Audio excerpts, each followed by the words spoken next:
잠언 3장 3절 4절을 보면 너는 마음을 다하여 여호와를 신뢰하고 너의 명철을 의지하지 말라. 절대적으로 하나님을 신뢰하라는 거죠. 범사에 그를 인정하라는 거죠. 그래야면 우리의 길, 너의 길을 지도하시리라. 우리는 우리의 지혜와 능력으로 살아가는 삶에 익숙하죠. 자신의 힘, 자신의 지혜, 자신의 능력. 그런데 오늘 본문에서 성경 말씀에서는 아까 이야기했던 잠언 3장 3절 4절에서 뭐라고 이야기를 했어요? 너 자신을 신뢰하지 말고 하나님을 신뢰해서 하나님을 의지하고 하나님의 인도함을 받으라. 이 말은 쉽게 말하면 우리 안에 들어와 있는 성령으로 인도함을 받으라. 이 소리. 우리 안에 들어와 있는 성령의 인도함을 받으라. 이것이 지혜고 이것이 명철이고 이것이 의지하는 삶이고, 그러할 때 우리의 삶은 승리할 수 있고 성공할 수 있다. 이 성공은 세상적인 그런 의미의 성공이 아니라 주님께서 원하시는 말씀의 성취, 우리의 삶의 가장 중요한 부분 속에서의 가치 매김, 그런 성취가 이루어집니다. 그러니까 우리는 우리의 지혜와 능력과 힘으로 살아가는 삶이 아니라 내 안에 들어오신 성령으로 행하는 신앙, 이것이 승리하는 비결이고 성공하는 비결이고 복을 받아 누리는 비결이라 라고 하는 사실을 우리에게 가르쳐 주고 있습니다. 오늘 본문의 말씀이 우리에게 좀 더 구체적으로 어떤 모습으로 살아가는 것이 복된 삶인가, 승리하는 삶인가 라고 하는 것을 가르쳐 주고 있죠. 오늘은 세 가지로 나누어서 살펴보고자 합니다. 첫째로, 성령으로 행할 때 죄를 이길 수 있어요. 성령으로 행할 때 죄를 이길 수 있다니까, 육체의 죄. 16절부터 21절까지 내용에 내가 이르노니 너희는 성령을 따라 행하라. 그리하면 육체의 욕심을 이루지 아니하리라. 육체의 소욕은 성령을 거스르고 성령은 육체를 거스리나니 둘이 서로 대적함으로 너희가 원하는 것을 하지 못하게 하려 합니다. 너희가 만일 성령이 인도하신 바가 되면 율법 아래 있지 아니하려. 육체의 일은 분명하니 곧 음행과 더러운 것과 호색과 우상숭배와 주술과 원수 맺는 것과 분쟁과 시기와 분냄과 당짓는 것과 분열함과 이단과 투기와 술취함과 방탕함과 또 그와 같은 것이라. 전에 너희에게 징계한 것 같이 경계하노니 이런 일을 하는 자들은 하나님의 나라를 유업으로 받지 못할 것이요. 성령을 행할 때만 육체의 소욕을 이겨낼 수 있어요. 이건 서로 반대작용한다는 거예요. 성령으로 행하면 육체의 소욕이 줄어들고 이겨낼 수 있고, 반대로 육체로 행하게 되면 성령이 역사하지 못해요. 이겨낼 수 없다 이 말이에요. 서로 반대작용하기 때문에 본문의 이야기인 것처럼 성령을 따라 행하라. 그러면 육체의 욕심을 이루지 아니한대요. 만약에 육체의 소욕을 따라 행하면 성령이 역사하신 역사가 나타나지 않는다는 말과도 같지요. 하나님이 없는 자는 육체를 추구하게 되었어요. 그게 에베소서 4장 17절 이하를 보면은 어떤 삶이냐면, 하나님이 없는 자는 험한 것을 추구한대. 그 험한 것을 추구하는 그 삶에 총명이 사라지고 무지함과 더불어 마음이 굳어져서 생명에서 떠난대. 생명 자체를 붙들지 못한대. 그리고 또 뭐라고 이야기하냐면, 감각 없는 자가 돼서 방탕하게 되고 욕심에 자기를 내어준대. 이것이 이방인의 삶이요 하나님 없는 자의 삶. 그러니까 하나님이 그 속에 없으면 우리는 철저히 육체적인 삶을 살아가게 돼 있어요. 육체만 추구해. 아니, 육체를 위해서 살아가는 삶이 돼. 근데 우리가 또 하나 기억해야 될 거는요, 하나님 없이 살아가는 사람은 당연히 그렇지만, 우리가 예수님을 믿고 성령이 우리 안에 들어오셔서 예수님을 믿지만, 예수님을 믿음에도 불구하고 내 안에 들어오신 성령을 의지하지 않고 성령을 깡그리 무시해버리는 삶도 똑같아요. 우리가 이 말씀을 잘 기억해야 됩니다. 아예 하나님이 없으면, 하나님이 없기 때문에 육체를 추구해요. 죄를 추구해요. 그런데 또 하나 우리가 기억해야 될 게 뭐라고 그랬어요?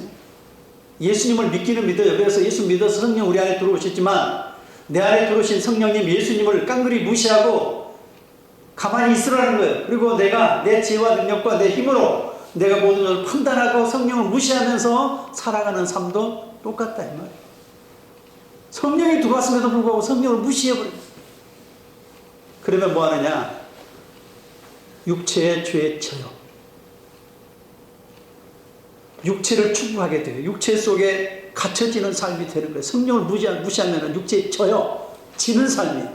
왜? 그것은 끝없이 속에서 팽배하게 서로 대립을 하는데 성령을 의지하지 않냐고 그냥 그걸 무시해버리면 육체가 앞서는 거예요. 그래서 성경에 로마서 7장 25절 이하를 보면 오라 나는 곤고한 존재로다. 이 사망의 몸에서 누가 나를 건져내라. 사도 바울이 탄식하며 이야기해요.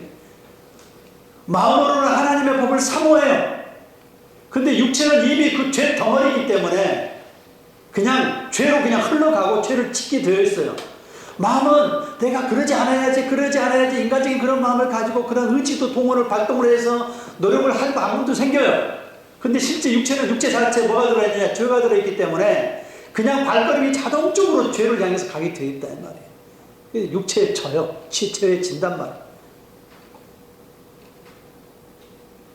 그러니까 우리 안에 있는 성령을 의지하면 괜찮은데 성령님을 가만히 계세요 하고 무시해버리거나 의지하지 않으면 마음은 원의로 돼요.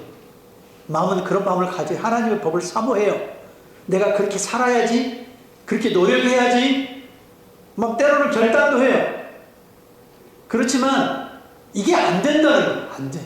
왜? 몸 자체는 죄 덩어리이기 때문에 죄로 감싸져 있기 때문에 몸에서는 자동으로 육체의 죄를 행해서 발걸음이 그냥 나도 모르게 이렇게 걸어가게 돼 있다.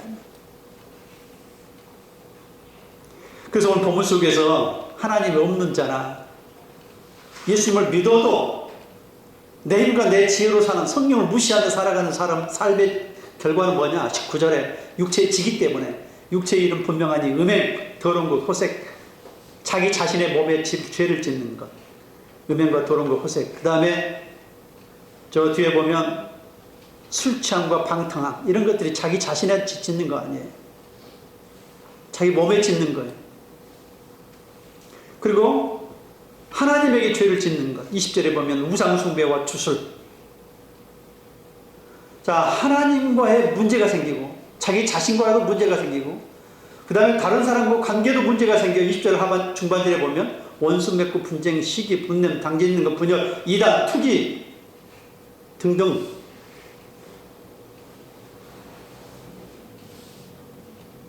자, 우리가 하나님 없거나 하나님을 믿어도 내 안에 들어오신 예수님, 성령님을 아예 무시하며 그렇게 깡그리 무시하며 살아갈 때도 역시 동일한 모습으로 죄를 짓게 된다. 왜요? 몸 자체가 죄를 향해서 걸어가고 있기 때문에. 가만히 있어도 몸은 죄를 가게 돼요. 성령으로 컨트롤하지 않으면, 성령을 의지하지 않으면, 성령에 내맡기지 않으면 몸은 자동으로 믿는다고 해서 우리가 안 된다 이 말이에요. 몸 자체가 죄를 짓게 돼요. 그래서 마음의 법은 하나님을 막 사모해요. 근데 안 된다는 게 고백 아니에요. 오라 나는 곤고한 존재. 이 사망의 몸에서 누가 나를 건져내라. 그래서 로마서 8장 2절에 그렇게 이야기하잖아요. 그리스도 예수 안에 있는 성령의 법이, 생명의 성령의 법이 죄와 사망의 법을 너희에서 해방시켜준다는 거예요. 바꾸라고요. 성령 안에, 예수 그리스도 안에 있는 성령의 법, 성령. 성령으로 행할 때 몸이 자동적으로 죄를 짓는 그 길을 벗어나고 이길 수 있다. 이렇게 표현하는 거예요. 그래서 우리가 성령으로 행할 때 죄를 이길 수 있어요. 그래서 로마서 8장 13절에 이렇게 이야기를 하지 않습니까? 성령으로 몸의 행실을 죽이면 살리라. 육체로 살면, 즉 육신으로 살면 반드시 죽을 것인데 성령으로, 즉 영으로 성령으로 몸의 행실을 죽이면 살리라.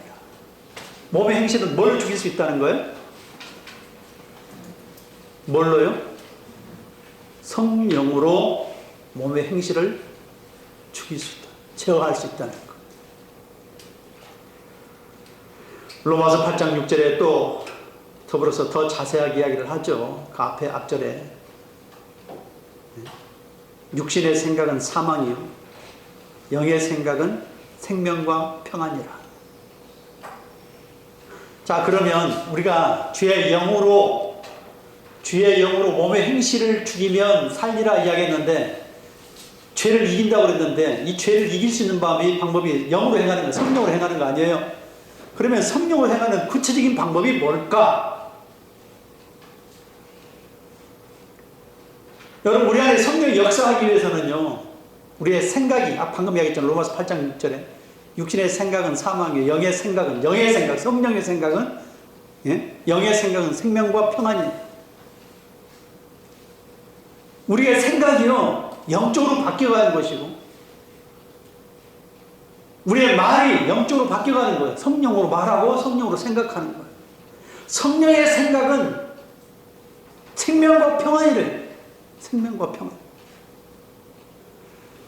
로마서 6장 11절에 보면 너희는 죄에 대해서 죽은 자로 여기고, 죄에 대해서 죽은 자로, 예수 그리스도 안에서는, 예수 그리스도에 대해서는 산 자로 여길지어다는 단어가 로기조마이, 레고에서 단어예요. 이게 레고는 말하다예요. 말과 생각이 하나님의 말씀으로 채워지면, 레고가 말씀이에요. 말씀. 말하다, 선포하다, 말하다. 자, 우리 속에 우리의 생각이 말씀으로 채워지면요, 말씀의 생각으로 나를 끌고 갈 수 있고, 말씀에 채워지면 말씀으로 말하게 되어 있어요. 그게 성령의 역사는 통로예요. 말씀 자체가, 제가 늘 반복해서 이야기한 요한복음 6장 63절에 너희에게 이르는 말은 영이요 생명이라, 성령이요 생명이라. 하나님 말씀 자체가 성령의 역사는 통로예요. 그 자체가 성령이고. 그래서 히브리서 8장 10절에 보면은 내 법을 너희 생각에 두고 너희 마음에 기록한다. 무슨 많이 들어본 소리 아니에요? 이거는 히브리서에서 인용한 말씀인데, 이거는 예레미야 31장 33절에 있는 말씀이고요, 에스겔서 11장 19절에 있는 말씀이고요, 에스겔서 36장 26절에 있는 말씀인데, 늘 반복해서 제가 이야기하는 말씀. 하나님 말씀 우리 마음속에 아예 집어넣어 주신다 이 말이에요. 그 말씀이 우리의 생각을 통치하고 다스리고, 그 말씀을 꺼내서 내가 이 내 속에서 묵상하며 살아갈 때 말씀이 나를 지배하고 다스리고 인도해 나간다 이 말이에요. 그래서 아까 로마서 6장 11절에 이야기한 것처럼 죄에 대해서 죽은 자요 예수 그리스도에 대해서는 산 자로 여긴다라고 믿는다는 의미잖아요. 믿는다는 의미인데 어떻게 믿느냐? 말한다, 선포한단 말이에요. 내가 그렇게 말하고, 내가 말을 선포하고, 그렇게 해서 내가 내 삶이 어떻게 돼? 믿음으로 고백하는 거예요. 내 속에 있는 말씀을 생각하고 선포하는 삶이 믿음이에요. 이걸 다시 적용하면, 성령으로 행한다라고 할 때는, 이 성령으로 행한다는 것은, 성령으로 몸의 행실을 제어한다고 할 때에, 이 성령으로 행한다라고 하는 말은 내 속에 있는 말씀이 있어서 말씀을 가지고 생각하고, 그래서 그 생각이 나를 지배하게 만들고, 말씀이 나를 지배하게 만들고, 그리고 말씀을 가지고 이 속에서 말하게 만들고. 그러니까 생각과 말이 전부 다 뭐예요? 하나님 말씀의 진리의 말씀으로 이걸 가지고 그 말씀대로 살아가는 삶이 될 때 성령이 지배하고 통치하는 삶이에요. 그리고 여러분 안에 말씀이 들어와 있어야 돼요. 여러분 안에 말씀이 들어와 있어야 이 말씀이 움직이는 수단이, 성령의 역사는 통치의 수단인데, 다스리는 수단인데, 우리 안에 말씀이 없으면 말씀으로 생각하지 못하고, 그래서 아까서 이야기한 로마서 8장 6절에 육신의 생각은 사망이지만 영의 생각, 성령의 생각은 생명과 평안이에요. 생명과 평안. 영의 생각, 하나님 말씀의 진리에 따른 이 생각은 우리의 생명을 주고 평안을 줘요. 말씀으로 인도받는 삶, 그 성령의 역사는 통로. 아까 뭐라고 그랬어요? 성령으로 행할 때 죄를 이길 수 있어요. 그 성령이 뭘 통해 역사해요? 말씀을 통해 역사해요. 말씀이 믿음으로 나오고요. 말씀이 믿음의 언어로 선포돼서 선포가 되고요. 말씀이 이 생각을 지배한다고. 그게 성령의 역사는 통로라 이 말이에요. 자, 마음에 보는 하나님 말씀을 내가 지켜야 되겠다 하지만 그게 어디 지켜지냐 이 말이에요. 안 지켜진다 이 말이에요. 그러니까 어떻게 해야 돼요? 내 안에 있는 성령을 통해서 컨트롤 한다 이 말이에요. 근데 그 성령이 나를 통해서 컨트롤하는 수단이 뭐예요? 말씀이라 이 말이에요. 말씀이 내 속에서 역사하는 성령이라 이 말이에요. 그럴 때 그 말씀을 생각하고 말씀으로 말하고 말씀으로 살아가는 삶이 될 때 성령이 행하는 삶이 되고 성령으로 행하는 삶이 될 때 죄를 이길 수 있다 이 말이에요. 여기 있는 모든 죄가 자기 몸에 짓는 죄, 하나님에게 짓는 죄, 이웃과의 관계 속에 짓는 죄, 이런 모든 죄를 내가 이겨낼 수 있다 이 말이에요. 내 속에 있는 성령을 무시하면은 자기의 지혜와 능력과 힘으로 이겨낼 수 있다고 생각하지만 몸이 이미 죄를 짓는다고요. 성령을 의지하지 않고 자기의 노력과 생각과 의지를 가지고 내가 해봐야지 하면 걷는 걸음마다 죄를 짓는 걸음이라 이 말이에요. 그러니까 내 안에 있는 성령을 의지할 때 그 성령은 말씀을 통해 역사하시기 때문에 말씀을 의지하며 말씀을 따라 성령을 의지할 때에 죄가 꼼짝 못한다. 죄를 이길 수 있다.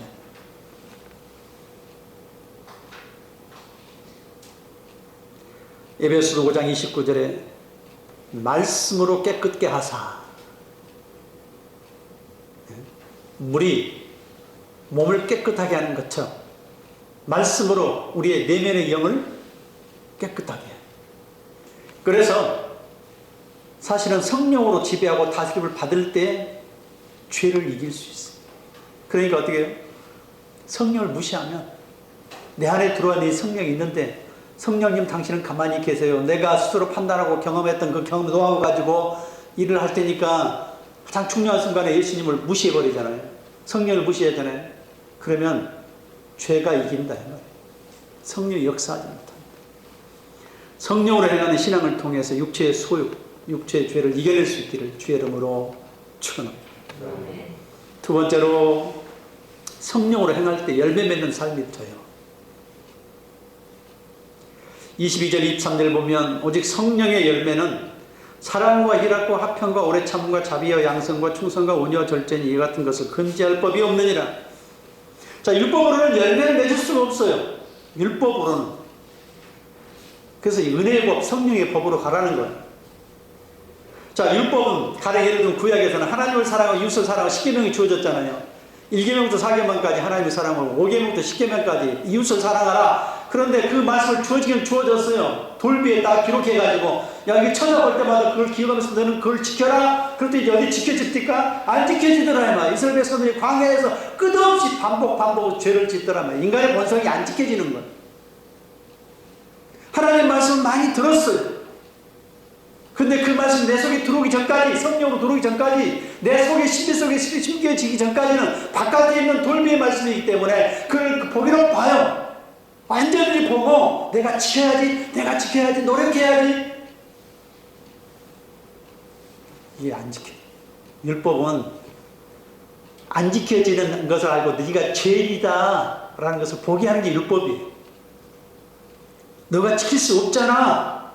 너가 그걸 봐라. 그러면서 동시에 답을 주잖아요. 그러니 내가 답을 가르쳐 너 안에 직접 들어가겠다. 그럼 네 안에 들어간 그 예수님 성령이 의지해라. 이게 답이에요. 답.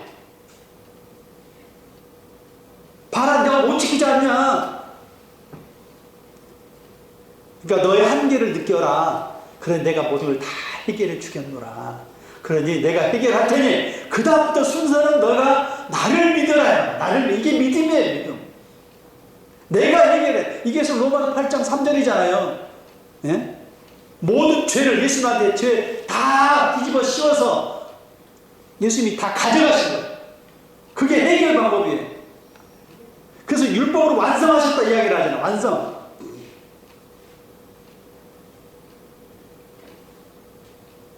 우리가 하나님께 대해 열심을 잊지만 제대로 알지 못하고 하는 그 열심은 망하게 하는 기름길이에요.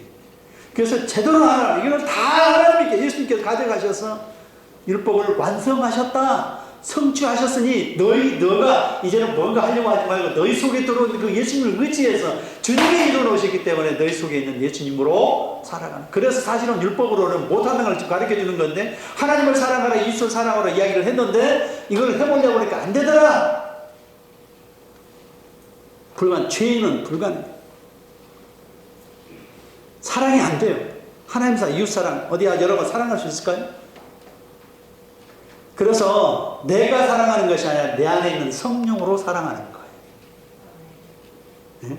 오늘 본문이 그래서 율법이 아닌 성령으로 행할 때 열매를 맺는다. 이 말은 오늘 깊은 의미잖아요. 성령의 열매는 사랑과 희락과 화평과 오래 참고 자비와 양성과 충성과 온유와 절제와 금지할 법 없음. 자, 이걸 쉽게 표현하면 성령이 들어오시면 사랑의 열매는 자동으로 열매 맺혀진다. 이건 결과물이라는 거예요. 결과물. 희락도 마찬가지예요. 자, 율법으로는 사랑도 희락도 못 느껴요. 야, 너 기뻐해라. 근데 율법 가지고 아무리 이렇게 실천하고 하면 더 마음에 2% 부족한 공고함이 생겨요. 이 속에 기쁨이 없어요. 이웃을 사랑하라. 용서하라 했는데 용서가 됩니까? 여러분 용서 안 돼요. 속마음에서 들끓어요. 예? 나를 괴롭힌 그 사람을 내가 더 2배, 3배로 갚아줘야 속이 시원하잖아요. 근데 문제 해결도 안 되잖아요.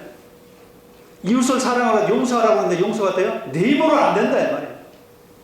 내 힘으로 안 되니까 주님의 힘으로 하는 것. 그래서 오늘 사랑이라는 것, 오늘 앞에 사랑이라는 좀 이야기 나오는데, 사랑은 성령이 우리 안에 들어오셔서 나타난 결과에 비해서 사랑은 성령이 들어와 있으면 사랑하게 된다 이 말이에요. 이거는 열매라 이거예요. 열매.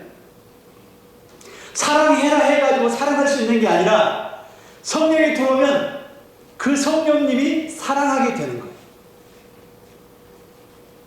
희락, 기쁨은 율법을 행해가지고 기쁨을 얻는 것이 아니라 내 속에 성령이 들어오면 내 속에 들어오는 성령으로 인해서 기쁨이 느껴지는 거예요. 속에서 나오는 기쁨이. 이게 이해가 되세요? 화평. 아무리 말씀을 지켜도 속에 평강을 못 느껴요. 그런데 이 평강은, 이 화평과 평강은 내 속에 들어온 이 성령님이 내가 그분이 들어오셔서 나를 주관하고 다스릴 때 열매로 나타나요. 그냥 화평은 성령이 들어오시면 이 속에 평강을 누려요. 사랑도 동일하단 말이에요. 사랑도 사랑해라 해서 사랑할 수 있는 게 아니고, 율법으로 사랑할 수 있는 게 아니고, 성령이 들어오시면 하나님은 요한일서 5장의 이야기에 하나님은 사랑이시니라 이야기인 것처럼 하나님 자체가 사랑이시기 때문에 그 성령님이 우리 안에 들어오시면 용서하지 말라고 해도 주님의 힘으로 용서할 수 있게 된다. 이거는 열매예요. 열매. 우리 속에 사랑으로 나오게 되고, 우리 속에 희락을 느끼게 되고, 우리 속에서 화평을 느끼게, 평강을 누리게 되고, 그게 성령이 들어오시면 그런 열매로 나타나는 거예요. 열매로. 사랑해라 해서 사랑하는 것이 아니라, 이거는 성령이 들어오면 사랑하게 되고, 성령이 들어오면 그 속에 기쁨을 느끼게 되고, 이 열매로 나타난다. 성령이 들어오면 열매로 사랑으로 나타나, 열매로 희락으로 나타나, 열매로 평강을 누리게 되고, 이게 다 열매라는 거예요. 그래서 성령의 열매가 지금 그거를 쭉 표현하는 게, 성령으로 살아가는, 즉 성령이 내 속에 들어오면 이러한 것들로 열매로 나타나는구나. 노력으로 해가지고 사랑할 수 있는 게 아니구나. 사랑은 내 속에 들어있는 성령으로만 가능하구나. 기쁨도 내 속에 들어온 성령으로만 기쁨을 누릴 수 있는 거구나. 이걸 쭉 계속해서 그걸 다 똑같은 모습으로 언급하고 있는 거예요. 희락, 화평, 오래 참은 자비, 양성, 충성, 온유, 절제. 충성은 믿음하고 연결되어 있어요. 같은 단어예요. 믿음도 성령을 통해서 충성도 주어지는 거예요. 하나님 앞에 믿음으로 충성하는 것도, 하나님 앞에 나를 드리는 것도, 이거는 성령이 하시는 거예요. 인간의 노력으로 되는 게 아니에요. 절제도 마찬가지예요. 그러면서 금지할 법이 없느니라. 라고 이야기했잖아요. 금지할 법이 없는 자. 자, 이와 같은 것들처럼 말이에요. 이와 같은 것처럼 법 없음이라. 법 없음이. 이 말이 좀 어렵잖아요. 자, 이런 것들을 대항할 법 없음이라. 이 말은, 자, 풀어서 해석을 하면, 앞에 있는 성령의 열매들처럼, 말이에요. 열매들처럼 성령은 법 없음으로 말미암아 그 밖에 다른 열매도 계속해서 나타난다, 이 말이에요. 이게 카타톤, 타우톤, 우크 에스틴 노모스라는 것은 법이 없다, 이 말이에요. 법이 없음이니라. 법이 없다. 이 법 없다라는 것은 율법이 아니다. 앞에 있는 사랑, 일학, 합평 이런 것들은 율법이 아닌 이런 것들은 율법이 아닌 법 없음이라. 그러니까 성령의 법이라 이 말이에요. 성령의 법. 율법이 아닌, 법이 없다는 것은 율법이 아니라 이 말이에요. 율법이 아니기 때문에 성령의 법, 은혜의 법이니라 이 말이에요. 자, 이러한 것들이, 사랑이라 이런 것들이 율법으로 나타나는 게 아니라 법 없음으로, 성령의 법으로, 은혜의 법으로 나타난 것이라. 그러면 이게 나머지 그 이후에도 전부 다 법 없음을 통해서 그 밖에 성령 9가지 이외의 열매들이 다 법 없음을 통해 나타난다. 율법으로 나타나는 게 아니란 말이야. 그러니까 앞으로 우리가 행할 때 어떻게 돼요? 성령의 법으로 계속 행하면 9가지, 10가지, 12가지 계속 나타난다 이 말이에요. 그러면 율법으로 행하지 말아라. 뭘로 행하라는 거예요? 성령으로 행하라. 열매를 맺기를 원하거든. 성령으로 행하라.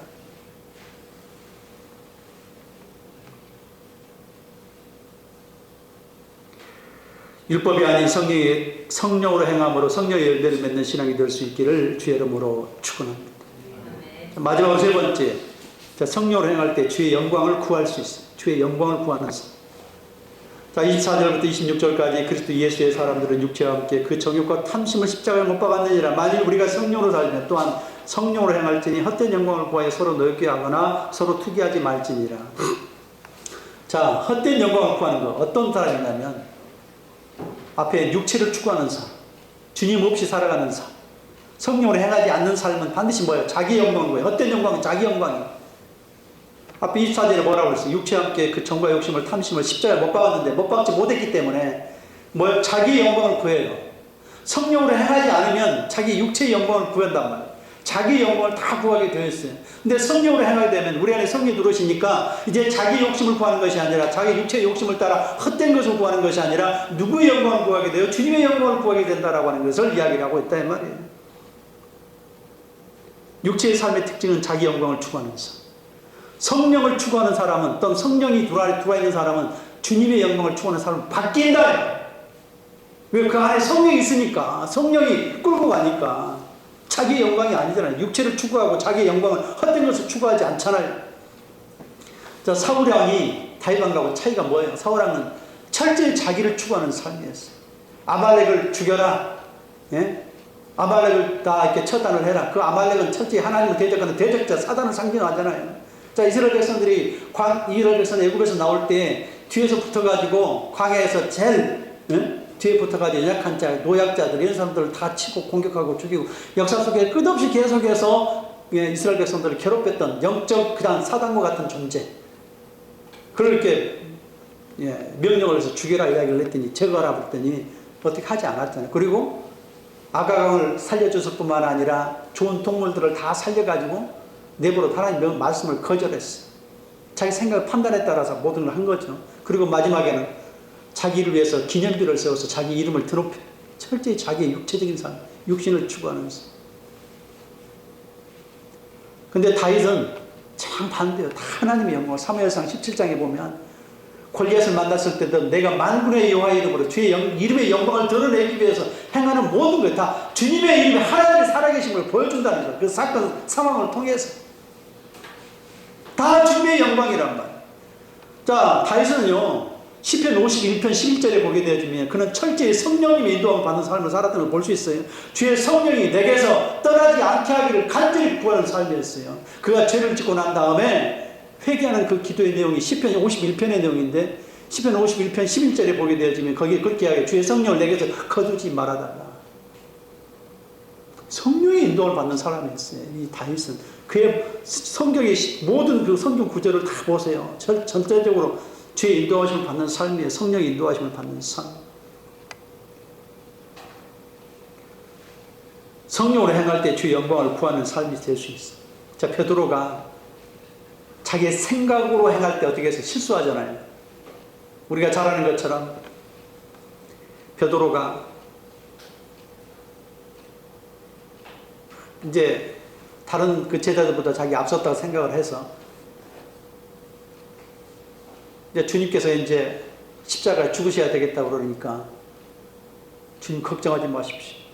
다른 사람은 다 버릴지라도 나는 버리지 않겠어. 자, 주님이 오게 가면 나도 오게 가고 주님이 죽으면 같이 죽겠습니다. 그날 혼장담을 했어요. 근데 그날 밤에 바로 3번 부인했어요. 3번 부인하고 단순한 부인이 아니라 첫 번째는 부인하고 두 번째는 맹세하면서 부인하고 세 번째는 저주하면서 맹세했어요. 저주해버렸어요. 이게 인간적인 생각이라 이 말이에요. 이거는 주의 성령으로 행하지 않으면요 인간의 노력과 의지와 결단 가지고 안 돼요. 죽음 앞에서는요 다 변절되게 돼 있어요. 내 속에 있는 성령으로 행하지 않을 때는요 인간의 생각, 의지, 판단, 결정, 노력, 경험 이걸 가지고 뭔가를 해보려고 할 때 그거는 안 된다고 가르쳐주고 있는 거예요. 그러고 난 다음에 성령을 받고 난 다음에 어떻게 바뀌어요? 베드로가 성령을 받고 난 다음에 성령으로 행할 때는요 주님을 위해서 거꾸로 매달려 죽을 수 있는 그런 용기를 세우는 것, 나오는 거예요. 이렇게 확 바뀌는 거예요. 삶 자체가 바뀌는 거예요. 사도 바울 보십시오. 자기 노력으로 그동안에는요 하나님 말씀도 성령이 없이 자기 생각을 따라서 율법에 충실했던 사람이고 자기 노력이 특심이었어요. 그래서 다메섹 도상에 공문을 가지고 올라가는 그 길에 다메섹으로 가다가 도상에서 주님을 만나고 난 다음에 뒤집어졌잖아요. 성령이 충만케 하신다니 성령 충만은 아나니아를 통해서요 안수의 죽음으로 말미암아 하나님이 너를 충만케 하신다. 눈이 열린 거예요. 비늘이 벗겨지고 그러다 그의 삶이 180도 바뀌었잖아요. 가던 길을 뉴턴해가지고 와서 주님의 길을 바꿔서 가는 길에 있어서 어떻게 돼요? 다 주님의 영광을 해요. 그래서 살아도 주를 위해서 죽어도 주를 위해서 살아 죽으나 다 주를 위해 살아가는 삶으로 바뀌는 거예요. 그래서 자기가 가지고 있는 모든 것들을 다 배설물로 여겼다고 그랬어요. 그게 문벌, 학벌 가지고 있는 모든 것 자기가 소유한 모든 것이 다 주님을 얻고자 할 때는 그게 방해가 된다면 그것이 다 배설물이다. 그래서 로마서 14장 8절에 보면 14장 8절에 사나 죽으나 살아도 주를 위해 살고 죽어도 주를 위해 사나 죽으나 다 주의 것. 주님의 영광을 위한 삶. 제자들이 성령을 받고 난 다음에 다 바뀌었다는 사실. 자, 그래서 우리가 오늘날도 신앙생활할 때 두 가지 딜레마가 있어요.